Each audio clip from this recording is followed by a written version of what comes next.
problema ba? Sunod-sunod kasi ang bayarin. Garanto bill, tubig, school fees ng mga anak ko. Aha! May solusyon tayo dyan! Punta tayo sa E&M Lending Corporation.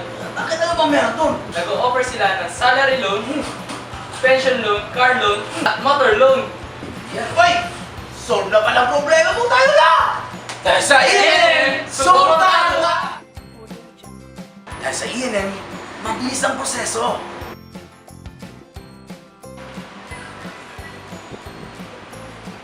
Sa wakas, sold na!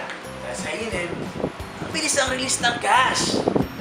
Sa E&M, suportahan ka!